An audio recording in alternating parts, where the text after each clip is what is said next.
PG assignment সাবমিশনের slip download করা যাচ্ছে। আপনারা যারা পিজি অ্যাসাইনমেন্ট সাবমিশন করবেন তাদের একটা স্লিপ ডাউনলোড করতে হবে। এটার কারণ হচ্ছে যে এই স্লিপে আপনার যে সাবজেক্টগুলো অ্যাসাইনমেন্ট জমা দেবেন, সেই সাবজেক্টগুলোর যে পেপার কোডগুলো সেগুলো কিন্তু এখানে শো করবে। তো আপনারা চেক করে নেবেন যে ঠিকঠাক পেপার কোডগুলো আছে কিনা। কারণ সেই পেপারগুলোই কিন্তু আপনি অ্যাসাইনমেন্ট সাবমিশন করতে হবে। তো আমি দেখাচ্ছি যে কিভাবে এনরোলমেন্ট নাম্বার দিয়ে আপনি সাবমিট করে বা ডাউনলোড করবেন। তো আমরা একটা এনরোলমেন্ট সাবমিট করলাম, করার পর দেখি প্রিন্ট একটা চলে এসছে।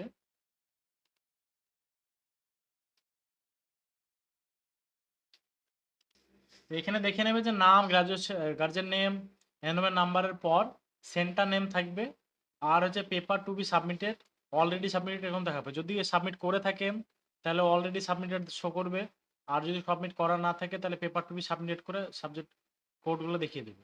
তো আপনারা অবশ্যই এটা ডাউনলোড করে নেবেন। যারা পিজি অ্যাসাইনমেন্ট সাবমিশনের জন্য গাইড নিতে চান অথবা নোট সাজেশন নিতে চান, তারা আমাদের সাথে যোগাযোগ করতে পারেন, অথবা যদি কারো সমস্যা হয় অ্যাসাইনমেন্ট স্লিপ ডাউনলোড করতে, আমাদের সাথে যোগাযোগ করতে পারেন। আমাদের যোগাযোগ নম্বর 9647952011। এছাড়াও যদি কোনো কিছু প্রয়োজন হয় কমেন্ট করতে পারেন, আর আমাদের চ্যানেল অবশ্যই সাবস্ক্রাইব করে রাখবেন যাতে পরবর্তী ভিডিওগুলো আপলোড আপনারা দেখতে পারেন, আর সেইগুলো থেকে আপনারা যে হেল্পগুলো আপনারা পেয়ে যাবেন।